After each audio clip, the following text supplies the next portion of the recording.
Ito yung munti kong gulayan sa bahay.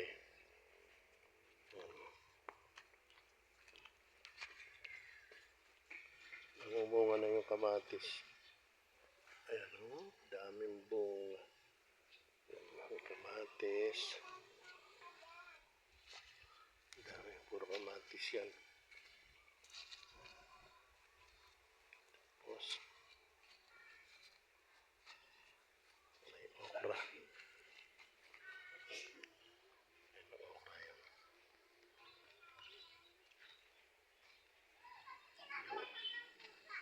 Yung okra, namumunga na. Yung okra yan. Saan yung bunga? Ayan, namumunga na yan. Marami ng bunga yan, maliliit lang.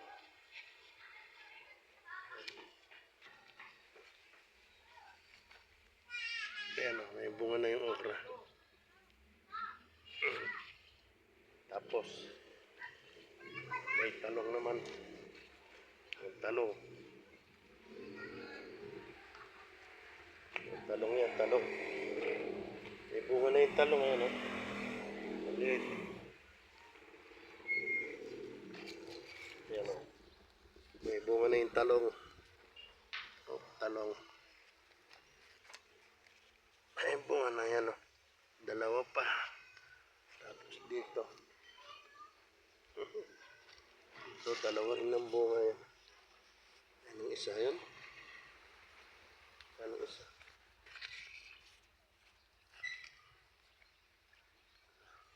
Dito yung malaking bunga.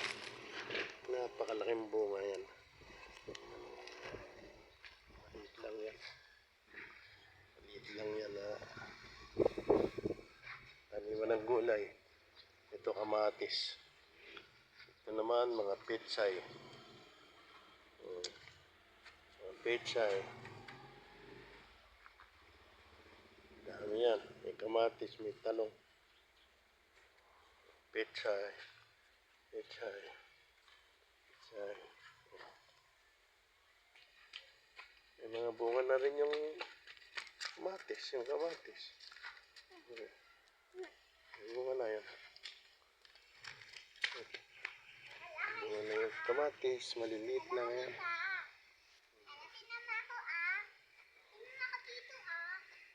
Dali. Yan o, maliit lang gulayan niya pero daming pechay. May kamatis. May mga okra. Isang hilerang okra. Isang hilerang